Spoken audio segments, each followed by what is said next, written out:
Hi, I'm Ray from Radical Game Theater 5k, and I'm going to be doing a review of some Dragon Ball Z games from the early 90s. More specifically, two games from the Super Butoden series for the Super Nintendo/Super Famicom. Now, this is going to be kind of a yin-yang review, so I'm going to explain what I consider to be the best and the worst in the series, and I'm going to start with the best. Dragon Ball Z Super Butoden 2, which I will refer to as Dragon Ball Z Super Bout 2, so I don't have to butcher the Japanese language any more than I have to. Now, the reason I'm starting with what I consider to be the best game in the series is it's much easier if I show you what this game did right and what the other game did wrong. Before I get to the gameplay, I want to show the Japanese packaging, since I'm sure most English-speaking gamers haven't really seen a Super Famicom box, so they don't know what it looks like. I like how there's like a phone number here. I mean, I don't know why. But as you can see, it's kind of a vertical box, and it looks kind of like a VHS box. Whereas if you contrast that with an American box, it's more horizontal, more widescreen, I guess would be a better term or something. And I don't know, phone number, Nintendo seal of quality. So yeah, that's what they look like side to side. Size comparison, the American box is a little bit bigger. So I'm guessing the reason they did this was so that people in America wouldn't be confused and think that they're buying a VHS instead of a video game. Okay, here's what happens when you open the game. Right, it comes out and it's in a clear plastic cradle, and then the booklet fits right in there. So, okay, here's the booklet, here's the cartridge. Now, compare that to, say, a North American game. You open it up, there's a cardboard cradle and a giant manual, because we Americans like things big. This thing's seen better days, but you know, what can you do? Let's do a size comparison here. So as you can see, like the Japanese booklet, it can kind of fit in a pocket, whereas an American one, not really. The booklet's pretty good, actually. I mean, you know, it's in full color. It has artwork from the show and such, and like character bios. I mean, I can't read it, but and it explains how to play the game, sort of, and it has move lists and little extra touches like Mr. Popo and such. So, you know, not a bad little manual. Cartridge itself kind of looks like sort of an N64 cartridge. It doesn't have the ridges here, and it doesn't have any in label. That's kind of what it looks like in comparison to, say, an American cartridge, which has sort of the sharp ridges there, that little thing there. Some of them don't have that, and it has an in label. Now, size-wise, they're about the same. So the reason why it won't fit is if you look at the American one, it has these two little indentions here, whereas the Japanese game does not. So how am I going to play a Japanese game on my Super Nintendo here? Because I don't know if you can see it, but maybe if I hold it like this. But you can see that there's these two plastic knobs right there. Now, some reviewers might say, you know, get some pliers or sand them down or something, you know, like Rue from Clan of the Grey Wolf, but, you know, that man's insane. What I will do is I will use a converter, right? I got this for like $5 when I was a kid. I mean, I wouldn't spend more than 20 on these, but they go right in the system, and then you can play a Japanese game on the system. Easy. And then, you know, it'll eject out. You can also play an American game on the system if you want to, right? Sometimes the whole thing ejects out, but you know, it's not perfect. But better than messing around with the Super Nintendo. Alright, let's talk about the game. It's a unique one-on-one fighting game that incorporates split-screen combat and giant beam attacks into the mechs. You can play up to 8 characters, 10 if you count the 2 hidden characters in tournament mode and versus mode. Versus mode is pretty self-explanatory. You select your character and the computer picks an opponent, then you select how much starting health and chi both characters have. Pick the battle music and the level, and you fight. Tournament mode is the Tenkaichi Budokai, where you need the best 3 opponents to win. It's funny how in this mode your characters on the select screen are all super deformed. What's with Trunks? It looks like he's wearing a bra. There's also a story mode where you can play as Gohan, Vegeta, Trunks, and Piccolo that takes you through the Cell games and into 2 of the DBZ movies. If you beat the story mode on a difficulty higher than 2, there are 4 in total, as well as Best Broly in the end, you get a piece of a secret code. Both codes are the Turbo Code and Hidden Character Code, but you have to beat the game with all available story characters and on both 3rd and 4th level difficulty to get it. Or, just look it up online. The story mode isn't very long. It averages at 20 to 30 minutes for each character, and like I said earlier, I don't read Japanese, but it's still entertaining nonetheless. Odds are if you're a fan of the show, you know what's going on, and the cool thing is you can change the outcome of the plot and go into what-if scenarios like, what if Vegeta beats Cell? Or what if Trunks beats Cell? Certain characters from the anime show up as well, like Bulma, Mr. Popo, Dende, and Chi-Chi to name a few. It's cool that they added these extra bits of fan service, and it's fun to try to figure out what's going on. The gameplay and presentation really captures the show. The levels are huge and have 2 planes to fight in, usually consisting of a flying and ground portion.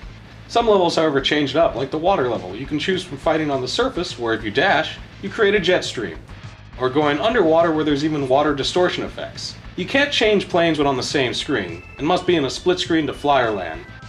Each level is diverse, with nice little touches like objects in the foreground to create depth, or weather effects like a snowstorm.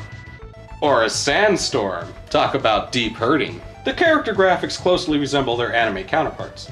All the characters are sporting their signature moves, and if they do the moves while in split screen, it will go into this in-game cutscene-like event where the character will charge the move and the other player needs to input a certain command to block, deflect, negate, at the cost of some chi, or counter with their own energy move, resulting in a beam battle where you need to mash the A button as fast as possible. The characters are voiced by the same people who did their voices in the Japanese version of the anime, and the sound effects, though not lifted directly from the show, do a good job simulating the sound of the charging and beam attacks. The music from the show is sadly absent, however. Maybe now's a good time for me to explain the controls. Alright, the controls for the game are pretty straightforward. You got punch, kick, fly, or land, and then chi, and then you can dash with these shoulder buttons and move around with the left directional pad. Start pauses the game, and to charge your chi, you hold down punch and kick at the same time. Pretty straightforward. You can also perform a medio combo that usually ends with your character bashing the other character into a rock or the level itself, depending on what stage you perform the combo in. The other players can input commands to negate some of the damage from these combos, as well as counter throws. There's nothing like performing a medio combo, then going right into a beam attack, just like in the show.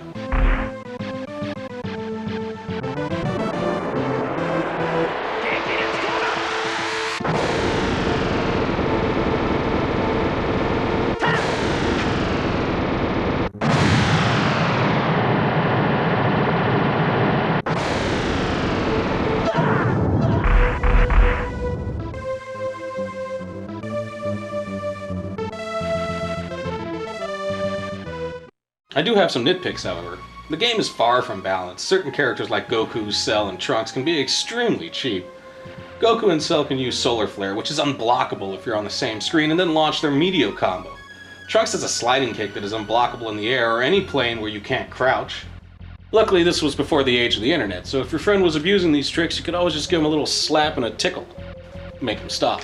Most multi-hit combos tend to just be special moves, and Melee itself is overpowered since it costs no energy to do a medio combo, and Melee also drains the chi energy of your opponent. I can't consider this review complete until I talk about fan translations. There is a patch for the ROM of the French version of the game which was actually released in Europe at the time. I found the IPS patch at romhacking.net. I can't tell you where to find the ROM, but it's not too hard to find if you search for it.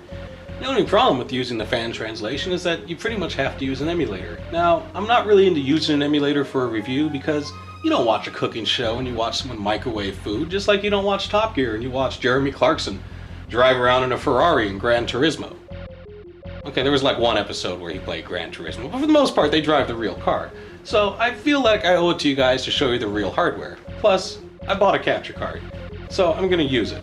And I also have my own personal reasons, such as input lag and the fact that emulators don't necessarily emulate the game 100%. At most, they kind of come about 95%. There's always a slight difference in the timings of the game, the graphics, the input lag, and the sound effects. It's just not the same.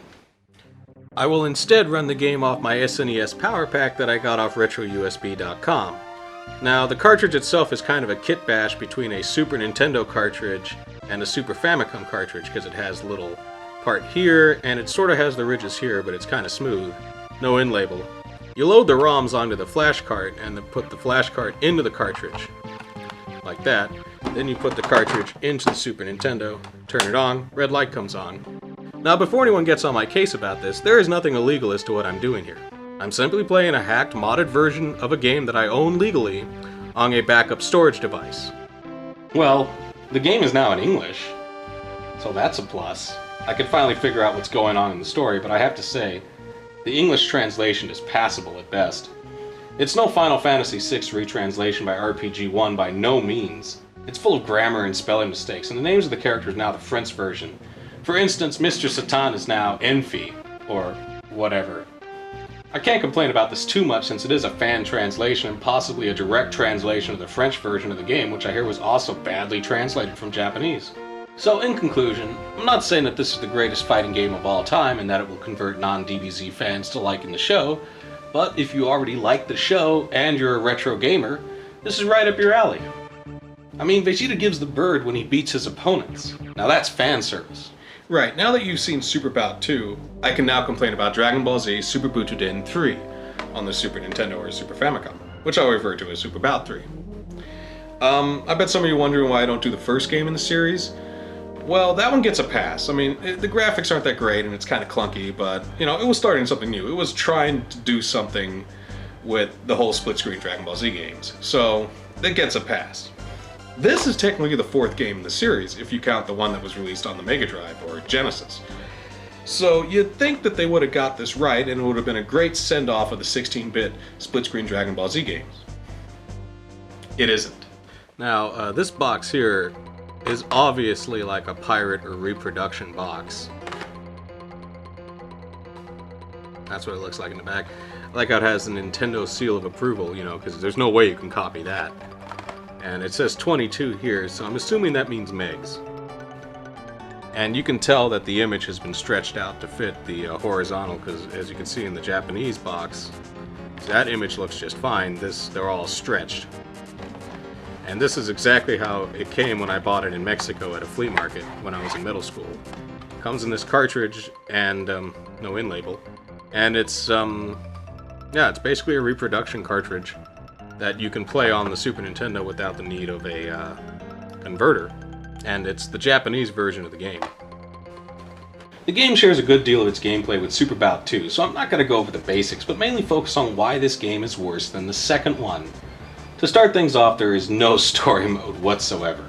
All you get is a versus mode and a tournament mode. You can beat this game in about 10 minutes, no joke. Just do the tournament mode and fight 3 fights, it's over. The character roster stinks.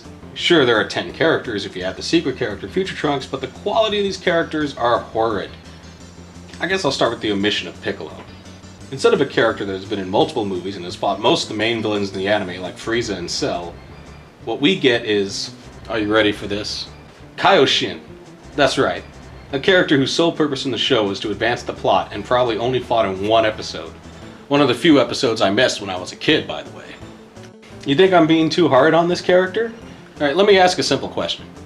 Alright, you consider yourself a Dragon Ball Z fan, like, you know Dragon Ball Z, right? What are Kaioshin's attacks? I mean, Goku has Kamehameha, Vegeta has the Final Flash, but what exactly are Kaioshin's attacks? Right, no one cares. The developers didn't even give him a Meteor combo. Of the 2 game guides I found on the internet that explain the moves, didn't even list a Meteor for him. Now, if the guys that write the online FAQs for these types of fighting games couldn't figure out his Meteor combo, that either means A, it doesn't exist, or even they didn't care. And let me tell you something, FAQ guys are quite thorough. Then there's Kid Trunks and Goten, because this game obviously needed more Saiyans, right? It didn't. The kids weren't that crucial in the show until they learned fusion, so why not give me Gotenks and Piccolo?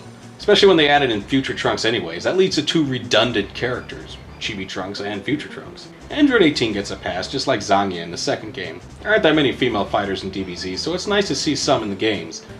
I could make the argument that 18 should have been in Super Bout 2 instead of Chibi Cell, but it is what it is. Dabura, however, is a joke. In the show when he fought Gohan, the only reason Gohan couldn't beat him was because Gohan gave up fighting to be a student. Now, if it was Vegeta who was training under insane gravity levels, or Goku who was fighting the strongest warriors in the afterlife, they would have ran him over in a minute. Sure, he looks cool, but Broly, Cell, Frieza, or anyone would have been better than this waste of cartridge space. A lot of the returning characters from Super Bout 2 look exactly the same, except for some minor sprite edits. And Gohan is wearing Piccolo's gi, which makes me think he's a sprite edit of Super Bout 2 Piccolo. He should be wearing the green Sailorman outfit that he wore when he fought Dabura. Actually, he should be Mystic Gohan. My last nitpick in the roster is that Goku is Super Saiyan 1. Goku was Super Saiyan 2 when he fought Majin Vegeta. Majin Vegeta's in the game. Now for those that can't spot the difference, I'll explain it, it's pretty easy. Super Saiyan 2 Goku has spikier hair and lightning sparks around him, while Super Saiyan 1 Goku's hair is more of a dome. How hard would it be to edit Goku so he looks Super Saiyan 2? I've seen Mugen edits that were better than this. Is it a little thing? Yeah. But that's my point though, these games are supposed to be for the fans. And the fans will notice little things like that. Well, let's move on to the level select. Looks like a lot of levels, right? Well, on closer inspection you'll notice that there's only 4 levels. 2 levels are just the Tenkaichi Budokai level in different times of day. 3 levels are just the same sky level in dusk, night, and day. Then there's this generic field level in 3 times of day in Babidi's ship, which doesn't allow you to fly. The levels actually look worse than the ones in Super Bout 2 and aren't even in the anime. Where's the rocky area where Goku fought Majin Vegeta? Where's the area where Super Saiyan 3 Goku fought Majin Buu, or Kai's planet? The only excuse I can think of for why there's little to no fan service in this game is that maybe they needed to get the game out while the Buu saga was happening on TV. But if that was the case, why not just ditch the whole Buu saga and just give me an All-Stars kind of game with Frieza and Cell and various villains from all the eras? Okay, here's the gameplay. I saved the worst for last.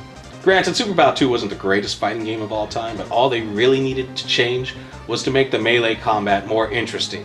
So you'd think that's what they would work on, right? Well, no. Instead, they make your chi charge like 2 times faster and allow you to change planes while on the same screen. These 2 little tweaks break the game. Now you can just run away and constantly throw beam attacks. You never run out of energy, so spamming beams is the best strategy even on the highest difficulty. If you're like me and really good at tapping the A button, this makes you invincible and every fight degrades into this. Speaking of the beams, they look awful and the build-up sucks. Let's take Vegeta's Final Flash for example. Here's what it looks like in Super Bout 2.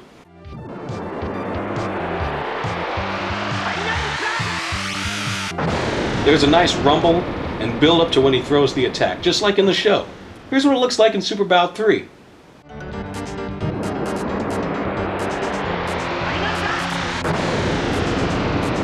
No tension or drama, just a quick attack. I understand why they did this, since the game has now devolved into beam spam, but my point is they should have kept the chi charging and beam attacks the same as they were in Super Bout 2.